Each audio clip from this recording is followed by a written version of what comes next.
حدیث نبوی صلی اللہ علیہ وآلہ وسلم، صحیح بخاری 5107۔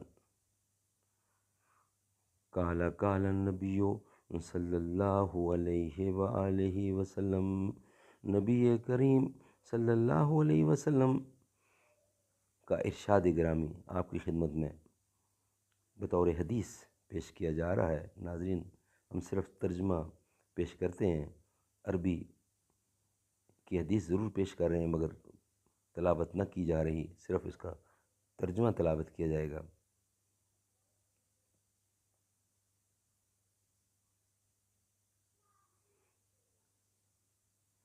حضرت ام حبیبہ رضی اللہ عنہا نے بیان کیا کہ میں نے عرض کیا، یا رسول اللہ، میری بہن عزہ بنت ابو سفیان سے آپ نکاح کر لیں۔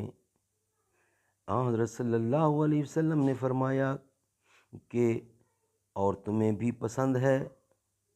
میں نے عرض کیا، جی ہاں، کوئی میں تنہا تو ہوں نہیں، اور میری خواہش ہے کہ آپ کی بھلائی میں میرے ساتھ میری بہن بھی شریک ہو جائے۔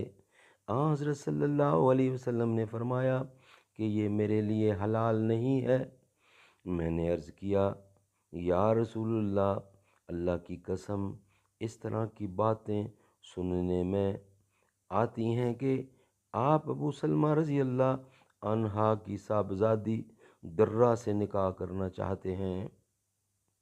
حضور اکرم صلی اللہ علیہ وسلم نے دریافت فرمایا، ام سلمہ رضی اللہ تعالی عنہا کی لڑکی ہے؟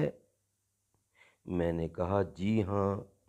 فرمایا، اللہ کی قسم، اگر وہ میری پرورش میں نہ ہوتی جب بھی وہ میرے لیے حلال نہیں تھی، کیونکہ وہ میرے رضائی بھائی کی لڑکی ہے۔ مجھے اور ابو سلمہ کو صوبیہ نے دودھ پلایا تھا، اس لیے وہ میری رضائی بھتیجی ہوگی۔ تم لوگ میرے نکاح کے لیے اپنی لڑکیوں اور بہنوں کو نہ پیش کیا کرو۔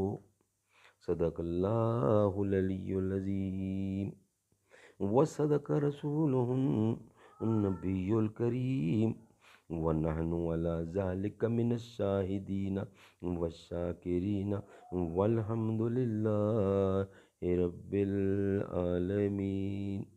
اللہ تعالی ہمیں حضور کی سنت پہ عمل کرنے کی توفیق عطا فرمائے، آمین ثم آمین، بجا خاتم النبیین۔